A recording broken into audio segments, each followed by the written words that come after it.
नमस्कार मित्रांनो, engineering maths 1 या सब्जेक्टमधील पार्शियल डिफरन्शियल इक्वेशन या टॉपिकमध्ये विचारलं जाणार इल्लर्स थिअरमचं पुढचं एक्झाम्पल असं आहे.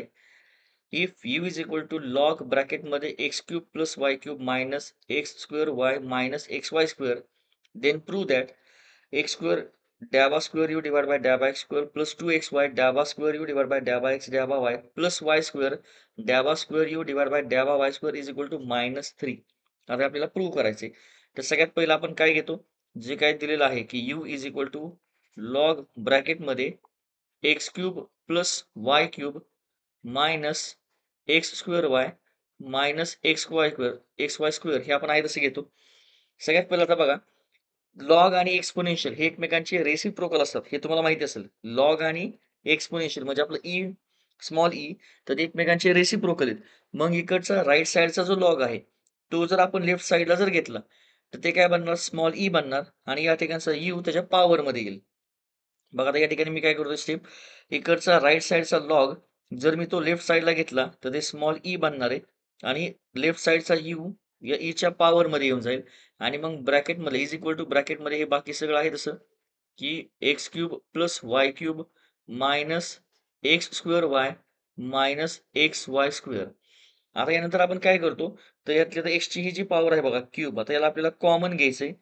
एक्सचा जो क्यूब आहे एक्स क्यूब, तो आपण या ठिकाणी कॉमन घेणार, तर काय मिळणार, e raise to u is equal to x cube common आलेला आहे. मग ब्रॅकेटमध्ये आता काय येतं, एक्स क्यूबच्या डिवाइडमध्ये एक्स क्यूब घ्या, कारण तो कॉमन घेतलेला आहे, प्लस वाय क्यूबच्या सुद्धा डिवाइडमध्ये एक्स क्यूब घ्या, तिथून सुद्धा कॉमन निघालाय, minus x square y divide by x cube हे सुद्धा कॉमन आलेलं आहे बरोबर, आणि minus x y square divide by x cube, असं आपण प्रत्येक ठिकाणी प्रत्येक टर्म मधून ब्रॅकेटमधल्या एक्स क्यूब कॉमन घेतलेला आहे. तर आता इथला एक्स क्यूब आणि हा एक्स क्यूब झाला कॅन्सल. हा Y cube divide by x cube आहे तसं राहील. इथला एक्स स्क्वेअर मधनं आता खालचा जर समजा इथं तर दोन जर एक्स गेले, तर मग त्या ठिकाणी एकच शिल्लक राहील आणि इथल्या ह्या वरच्या एकच एक्स मधनं या क्यूब मधलं एक गेलं, तर या ठिकाणी दोन शिल्लक राहतील, म्हणजे स्क्वेअर असं शिल्लक राहील बरोबर.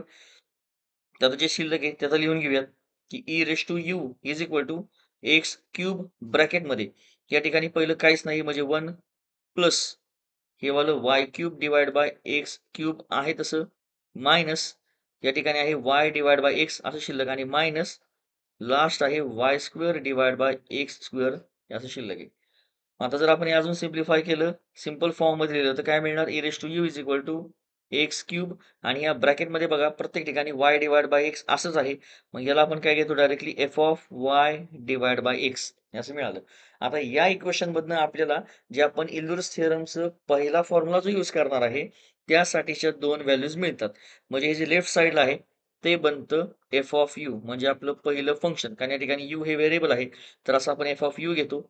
ई रेस टू यू ही झाली आपली फर्स्ट व्हॅल्यू आणि एक्सची जी पॉवर आहे त्याला आपण घेतो small n is equal to 3 असं मिळून जातं. आता यानंतर आपण काय करतो, तर इल्लर्स थिअरमचा फॉर्म्युला यूज करतो, की बाय युजिंग इल्लर्स थिअरम. मग आता इल्लर्स थिअरम काय आहे, त्याचा पहिला फॉर्म्युला असा असतो, की एक्स डॅबा यू वाय डॅबा एक्स प्लस वाय डॅबा यू वाय डॅबा y is equal to small n into f of u divide by f dash u. जर याच्यामध्ये जर आपण व्हॅल्यूज पुट केल्या, स्मॉल एन ची व्हॅल्यू आहे 3 इंटू एफ ऑफ यू हे आहे e raise to u divide मध्ये, इथं आहे डिवाइड मध्ये एफ ऑफ यू चं डेरिव्हेटिव्ह, म्हणजेच ई रेस टू यू चं जर डेरिव्हेटिव्ह घेतलं डिवाइड मध्ये, ते मिळणार ई रेस टू यू आहे तसंच. आता हे दोन्ही कॅन्सल होऊन जाते बघा, मग या ठिकाणी फक्त राहतोय शिल्लक 3. आता या पहिल्या फॉर्म्युल्यामधून जी आपल्याला व्हॅल्यू मिळते त्याला आपण काय घेतो, जी ऑफ यू. आपलं एक पुढचं नवीन फंक्शन असतं, दुसरं फंक्शन, की जे आपल्याला इल्लर्स थिअरमच्या सेकंड फॉर्म्युल्यासाठी लागतं.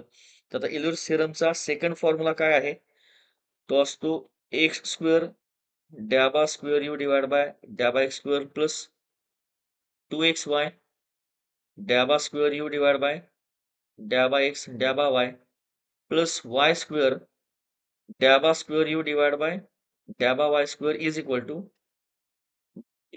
टू जी ऑफ यू ब्रॅकेटमध्ये जी डॅश यू -1.